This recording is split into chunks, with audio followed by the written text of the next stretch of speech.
بسم الله الرحمن الرحيم الحمد لله رب العالمين الرحمن الرحيم صلى الله على سيدنا ونبينا أبي القاسم المصطفى محمد وعلى آله الطيبين الطاهرين لا سيما بقية الله في الأراضين. In the name of Allah, the compassionate, the merciful.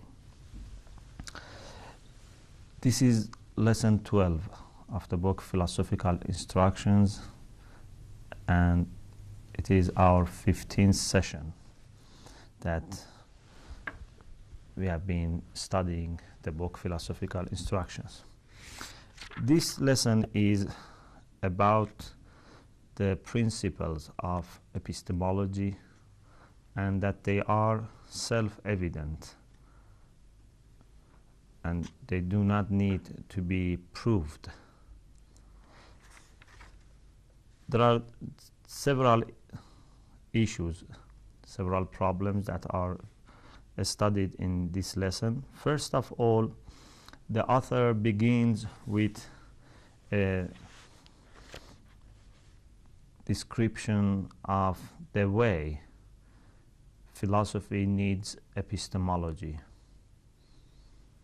So he says that we should know that if we consider the general and the broad sense of the term episteme or knowledge or al-ilm or al-ma'rifah, then we will need to discuss many issues. Even, for example, issues such as the truth of mystical experiences, mystical visions, or about the way that we know something through revelation. All these things will be included. But what is common among epistemologists is that they just discuss about our perceptual knowledge and our intellectual knowledge. So knowledge that we may have by intuition or, for example, by mystical visions or by revelation are excluded. And regarding those problems which are related to perceptual knowledge and intellectual knowledge, still we will be selective. We will not talk about all problems which are studied by the epistemologists today, because many of them are not relevant to us. What we will be doing here in this very quick review and study of epistemological questions is to focus on those problems which are crucial for us before doing our Islamic philosophy. So we need to discuss about several issues which will help our study of Islamic philosophy. In other words, we will concentrate on those issues or problems which are needed to show the truth of philosophical positions of Muslim philosophers.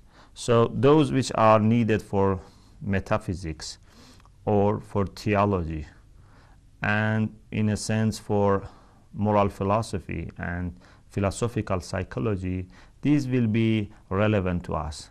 But other questions of epistemology which are not related to these metaphysics, theology, moral philosophy, and philosophical psychology, or in other words, to the positions that we need for our Islamic philosophy in general, will be not discussed in the following lessons. Having said that, the first question which arises here is that what are the principles of epistemology? If you remember, we said that usually sciences have two sorts of principles. المبادئ التصورية and المبادئ التصديقية. Sometimes there are principles which are conceptual, which are notions that we need to be before we could begin that discipline, and sometimes there are propositions that we need. There are assertions that we need. So the question here is, are there assertive principles for epistemology?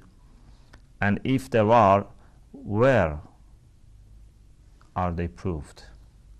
So the author says that epistemology does not need any prior assertive principles. The reason is that all what is discussed in epistemology is self-evident. There is no any underlying or more fundamental knowledge which can help epistemology, which can prove the principles needed for epistemology. Indeed, epistemology itself is a set of propositions, a set of assertions that we can know by ourselves, like logic. If you remember, we had this discussion before, that philosophy can be considered as mother of other sciences. And philosophy itself does not need any science to prove its principles. The only exceptions were logic and epistemology, because we need to know logic and epistemology before philosophy. But even that, having said that, we told before, and we will say again here, that those ideas that we need in logic, in epistemology, they are some things that we know automatically. Those are something that are self-evident. The only help that a study of logic can provide is to make those things that we already know, those things that our mind works according to them automatically, make them cleared, make them clarified, articulated, so that we don't make mistakes. So when you are studying logic, you are not adding to your knowledge. You are not acquiring something about the world external. You are not learning something which is foreign or which is strange to you. No, when you study logic, you are discovering the way that your mind works. It is just a matter of rediscovering what we already know by our nature. The same is true about epistemology. So when we will study the possibility of knowing something and different sorts of knowledge, then it's just a matter of rediscovering what is already within us. So, if you say that, are there any disciplines that can serve epistemology, the answer would be no.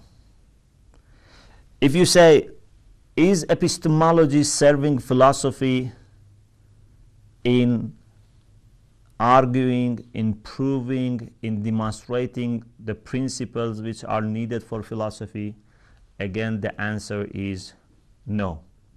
Because those principles which are needed for philosophy are self-evident. And the role of epistemology here is not to prove. It's rather an expository role. It's a matter of clarification, not a matter of demonstration. So this is very important to bear in mind. So epistemology helps helps a student of philosophy to be able to expose, clarify what he himself already knows by nature. And again, epistemology helps a student of philosophy to be able to refute the challenges, the questions raised by those who do not believe in the possibility of knowing something. So you should know how to refute them. Something new that is mentioned here in this lesson is that epistemology helps philosophy also in another sense, in another way. And that is to bring about a secondary knowledge, a knowledge about knowledge. In philosophy, you know many things about logic, about epistemology, automatically, by nature. You don't need necessarily to study sometime logic and sometime epistemology and then enter into the field of philosophy. There are many things that already you know. Not only you as a student of philosophy, but ordinary people. Even the people who are not studying philosophy, they know many of these things. But there is a difference between knowing something and knowing that you know something. This is a secondary knowledge. We know automatically, we know by our nature many rules of deduction. How can we argue from something for something else? But we may not be able to explain, we may not be able to articulate the requirements and conditions related to the form of the argument or to the content of the argument. So the benefit of learning logic is to help us to know what we know. The benefit of epistemology is to help us to know what we already know. And this is very important, because when you have this secondary knowledge, it means that you are fully aware of what you are doing, and you are supervising your knowledge, you are observing your knowledge, so that you can make sure that there is nothing missing there, there is no shortcoming there, there is no mistake there, there are no mistakes there. So the need that we have for theology, for logic and epistemology, is to double our knowledge, to have knowledge about our knowledge. This is also something that is important and we should consider and bear in mind. So up to now we have said that many problems are included in epistemology, can be included in epistemology, but conventionally, ordinarily, they are not discussed, and the epistemologists today are mostly concerned with those matters which are related to perceptual knowledge and intellectual or rational knowledge. Secondly, we said that among those issues, we are only concerned with those issues which are important for us as a student of philosophy who wants to study metaphysics, theology, moral philosophy, and philosophical psychology. So anything other than that will not be relevant to us in our study here. And then we said that epistemology is not in need of any prior, any more underlying or fundamental discipline to provide it with principle. We said that the principles that we need for epistemology are self-evident. Then we said the same is true about philosophy, and we said that the help that epistemology and logic offer to philosophy is not to prove the principles of philosophy. No, it's to expose, to clarify those principles which are self-evident by themselves. And then we said that secondly, logic and epistemology help us to have knowledge about what we know, to make us aware of what we already know. And this is very important so that we can get rid of the doubts, questions, and indeed challenges which are created by those who are skeptic about the possibility of knowing something. Okay. The other question here in this lesson is about the possibility of knowing something. Every rational human being presupposes in all his daily life that he knows something, he is able to know something, and even he is aware that he may have already made some mistakes in his judgments, but still he supposes that the way to know knowledge is open, fully open. This is why there are many scholars, many scientists, many philosophers, many students who day by day try to increase their knowledge. So this shows that we all have this supposition in our mind that we can know, we can learn, we can increase our information about the world around us and about ourselves. So there seems to be no doubt about this matter.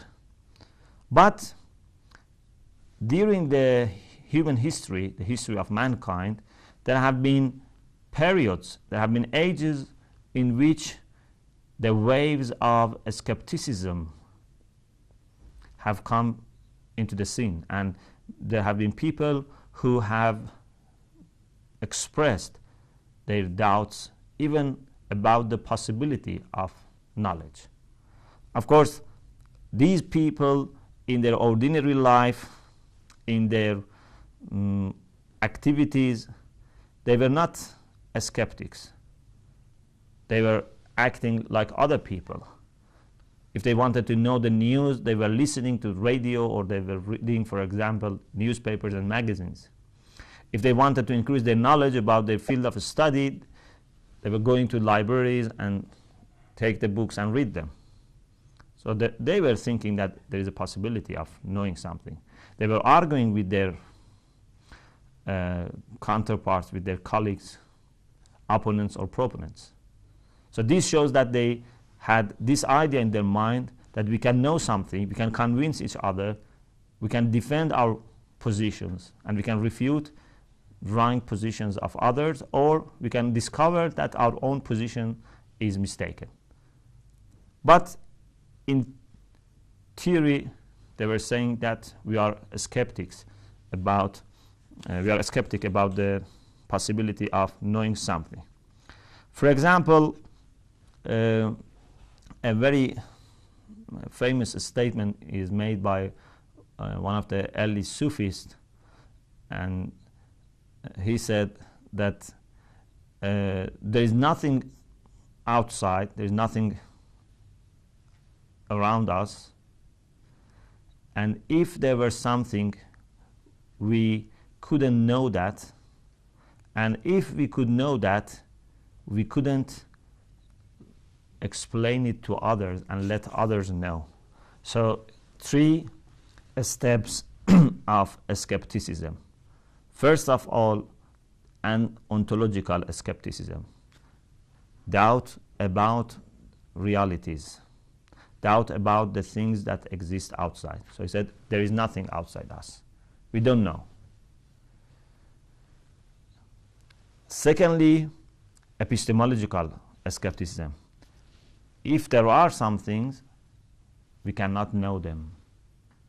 And thirdly, again, epistemological, that if we know, if by chance I know something, I cannot let you know. So this is a very profound statement of skepticism.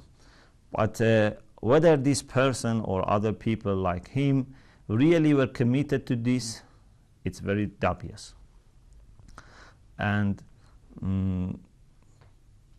most of these problems, these questions, were only in theory and perhaps were caused by some confusions or by some ambiguous questions that they were not able to answer. So they, step by step, were forced to come to these strange judgments. The author says that what we can say is that if someone has doubt about people around him, about sun and moon, about everything,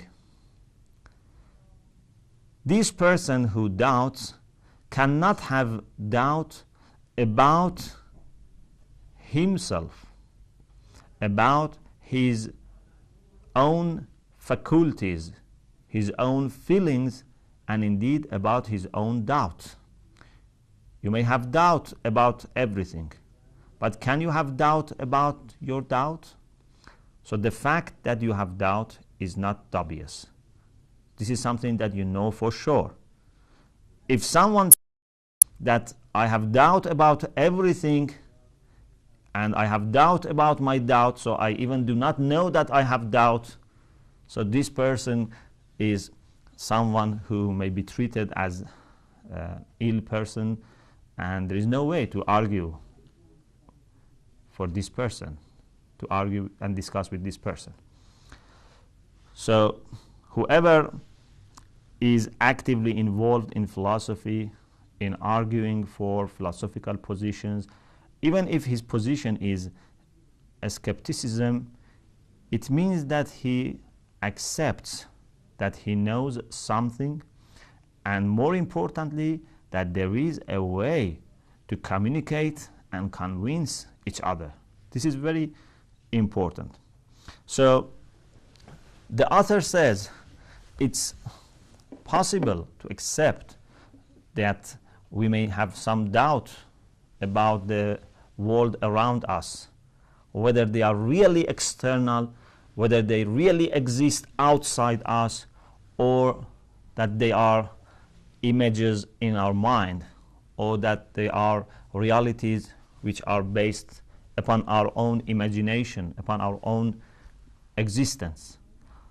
Like what seems to be the position developed by Berkeley, who was saying that we may know that there are things around us, and he himself was endorsing that there are worlds, many things around us, but he was saying that there is no material substance, they are all a spiritual substance.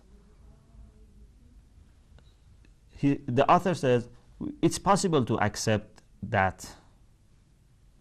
I mean, it's possible to imagine that, not in the sense that we agree with him, but you can imagine that there is someone who accepts everything, but he just says that these are not material substances. These are some things which exist in the mind of God and in our minds. Of course, there are very serious questions, and this idea is not acceptable.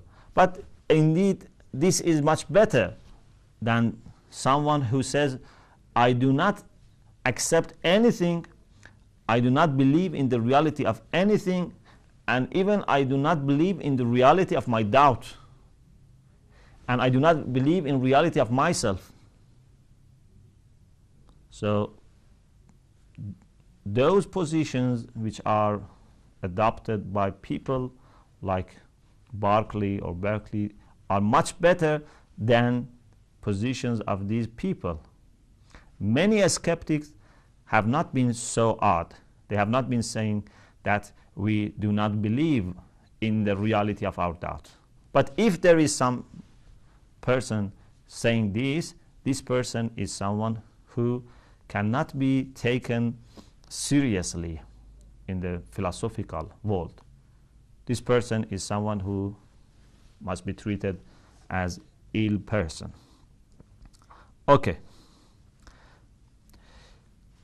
So, if someone says that there is no way to have certain knowledge, to have some knowledge, to have some information that we know for sure.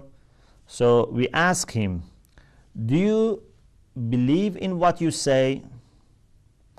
Do you have certainty about the fact that there is no certain knowledge, or you are in doubt? If he replies that I am sure, I am certain that there is no certain knowledge, we say, okay, so this itself is a certain knowledge. You say, I am certain that there is no certain knowledge. So this is itself a fact that you know for sure. And if he says, I am in doubt, I am not sure that there is no certain knowledge, so it means that he accepts the possibility of having certain knowledge. Because if he says, I am in doubt, so it means that he is not sure. So he must accept that there is a great possibility for having certain knowledge. And if he says that I have doubt about the possibility of having certain knowledge, and I have doubt about my doubt, and I have doubt about my doubt about my doubt, and goes endlessly to add to these series of doubts. So this person cannot be, as I said before, cannot be taken a serious philosopher or a serious student of philosophy. I don't mean by a student of philosophy someone who has registered for some courses in philosophy. I mean by a student of philosophy those who are studying philosophy. So in a sense, all people who are involved are students of philosophy. Anyway, similar to this point, the author says that if someone says that human knowledge is relative, in the sense that we have no universal, no absolute, no necessary knowledge. So we ask him, do you believe that the same position, that we have no universal, absolute, necessary knowledge, do you believe that this position itself is relative or absolute? Is necessary or unnecessary? If he says that this is necessary, this is absolute, this is not relative, so this means that he has refuted himself. This means that he himself has shown us a case, an example of non-relative knowledge. If he says that this statement itself is relative, it means that the fact that there is no absolute or universal or necessary knowledge is not always true. Because if he says that this is relative, it means that the position that he has is not always true. So we may find cases in which our knowledge is absolute, is universal, is necessary. So either he says that this statement, that our knowledge is relative, either he says that this statement is absolute, so it means that he has accepted something as absolute knowledge, or he says that this statement is not absolute, so it means that it's not always true. So you see how the person refutes himself and how this position is self-refuting. Okay. One of the main arguments of a skeptic philosophers has been to show, to identify, and sometimes to magnify the mistakes that happen in our perceptual knowledge, and by concentration of on these mistakes, they try to say that there is no possibility of knowledge at all. And so the way that these people argue is that we know there are mistakes. For example, if you have some containers of water. One is, for example, full of cold water, the other is full of hot water. And then you put your right hand in the cold water and left hand in the hot water. And keep your hands in those containers for a while. Then after that, put both your hands in a container which has water with moderate temperature. So each hand will have some feeling about the temperature which is against the other hand. The hand which was in the cold water before now feels warm. The hand which was in the hot water now feels cold. And we know that there is only one temperature for water because they are both put in the same water. And many mistakes for example, our vision happens. So these mistakes which are related to our perceptual knowledge not only are mistakes about those feelings, but only they extend to other cases. Because when you make mistakes in some cases, so there is no guarantee that you are not making mistakes in other cases. So these people try to say and stress on this point that if we make few mistakes, we will lose our trust in other judgments that we have. Perhaps we are making mistakes in those cases, but we have not yet been able to discover our own mistakes. So they want to make all our judgments, all our beliefs useless and not reliable. The author says that it's true that we make mistakes, and this is why we try to learn logic, we try to learn methodology for each science, so that we can argue properly, we can have safe and sound argument, we can show steps that we have taken to come to some conclusion.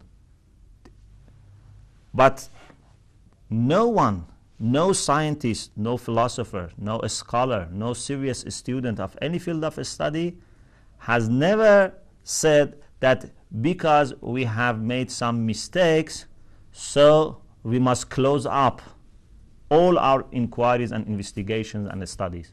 No, if we have made some mistakes, it must make us determined to make more and more articulations of logic and methodology. It might make us more determined to study and to checking all different possibilities of making mistakes. So it does not stop us from studying.